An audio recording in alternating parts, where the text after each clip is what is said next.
সেটের কিছু অস্বাভাবিকতা উনি প্রথমে নির্ণীত করেন 17 তারিখে, যে ওনার সোশ্যাল মিডিয়ার সমস্ত অ্যাপস এবং সেলফোন থেকে সবকিছু লগ আউট হয়ে গিয়েছে। তো পরবর্তীতে যে বিষয়টি হয়, উনি তখন এটা আমাকে অবহিত করেন।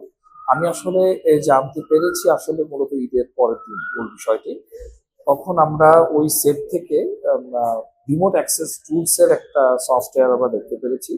সফটওয়্যারটা কিভাবে ডাউনলোড হয়েছে আমরা ঠিক সেটা এখনো ফরেনসিক করিনি, এটা এটা পর্যায়ে আছে। তো সেই আরএডিটাই আমরা রিমুভ করে দিয়েছি। ইন বিটুইন ওনার হোয়াটসঅ্যাপ এবং ফেসবুক, যেটা সেই হোয়াটসঅ্যাপ এবং ফেসবুকটি আমরা মেটার কাছে অফিসিয়ালি আমরা মেল করেছি। এই সংশ্লিষ্ট বিষয়ে একটা জিডি হয়েছে এবং বিটিআরসি চেয়ারম্যান মহোদয়ের কাছে এবং স্বরাষ্ট্র ও সুরক্ষা বিভাগ এবং তৎসংশ্লিষ্ট তথ্য মন্ত্রণালয় সকলকে অবহিত করে একটা চিঠি গতকাল বিকেলে প্রেরিত হয়েছে এই বিষয়ে আগামী 7 কর্মদিবসের মধ্যে ব্যবস্থা গ্রহণে। ইতিমধ্যে আজকে আমরা বিটিআরসি চেয়ারম্যান মহোদয়ের সাথে দেখা করেছি এবং আমরা ফেসবুক মেটার সাথে কথা বলে আপাতত হ্যাকারের দখল মুক্ত আছে। মেটা পর্যায়ক্রমে স্যারের আইডেন্টিফিকেশন গুলো সুনির্দিষ্টভাবে জানার পর হয়তো রিসেটিংটা দেবে এবং উনি স্বাভাবিকভাবে আগের মতো ব্যবহার করতে পারবেন। ক্ষতিকর কোনো কিছু ছড়িয়ে পড়ার কোনো খবর আমরা এখনো পর্যন্ত পাইনি এবং কেউ দাবিও করেনি। আমরা সাধারণত ন্যাচারালি দেখি এগুলো অ্যাক্সেস নেওয়ার পর উল্টোপাল্টা স্ট্যাটাস কিংবা বিকাশে টাকা চাই বা বিপদে আছে এরকম ধরনের। আমরা ফেসবুকের কাছে যে ধরনের তথ্য চেয়েছি এই তথ্যটি আমার মনে হয় আমরা পুরোপুরি ওরা তথ্যটি 1 সপ্তাহের মধ্যে দিয়ে দিতে পারে কে কারা করেছে এই বিষয়ে পূর্ণাঙ্গ তথ্য আপনাদেরকে প্রেরণ করতে পারবো। কারণ যারা আনঅথরাইজড অ্যাক্সেস নেওয়ার চেষ্টা করেছে বা অ্যাক্সেস নিয়েছেন তাদের আইপি অ্যাড্রেস ডিভাইস ডিটেলসটা মেটার কাছে আসে। আমরা সেই তথ্যগুলো চাওয়ার জন্য ইতিমধ্যে আজকে আমরা লিগ্যাল স্টেপস নিয়েছি। আশা করি সেটা পেয়ে গেলে পরে আমরা এগুলো সদুত্তর দিতে পারবো অথেন্টিকেট হয়ে। এক্সট্রিম মশার কয়েল প্ল্যান্ট ফাইবার দিয়ে তৈরি, ডেঙ্গু চিকুনগুনিয়া বাহি সহ যে কোনো মশার বিরুদ্ধে দেয় এক্সট্রিম সুরক্ষা।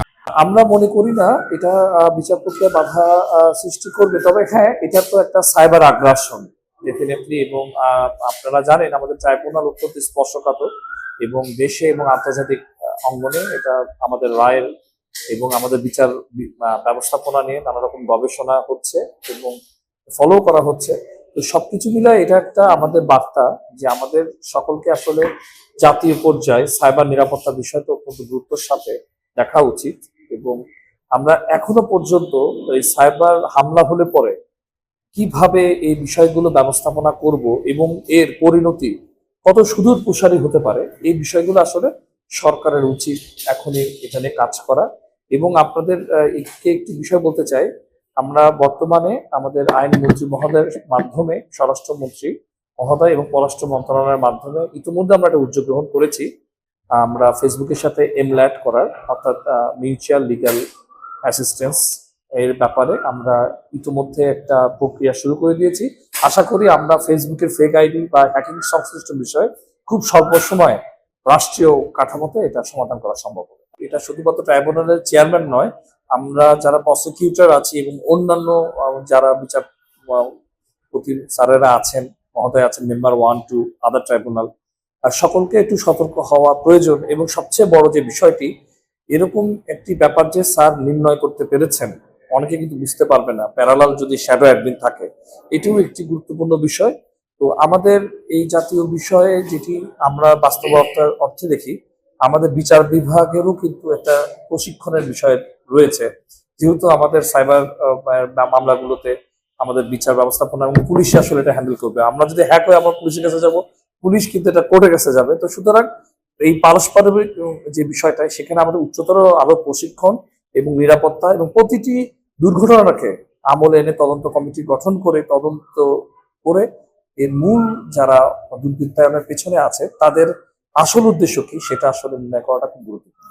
গুরুত্বপূর্ণ বিষয় হচ্ছে স্যারের ফোনে তার পারিবারিক বা ব্যক্তিগত কিছু তথ্যপাত্র থাকতে পারে, অফিসিয়াল কোনো ডকুমেন্ট কিন্তু সেখানে নেই এবং উনি সেই হাইজেনটা মেনটেন করেই চলেন। ওনার সেপারেট ডেস্কটপ, সেপারেট পিসি যেখানে উনি আসলে মূলত প্রয়োজনীয় কার্যাদি সারেন, তো সেটার সাথে মোবাইলের কোনো সম্পর্ক নেই আমরা দেখতে পেরেছি।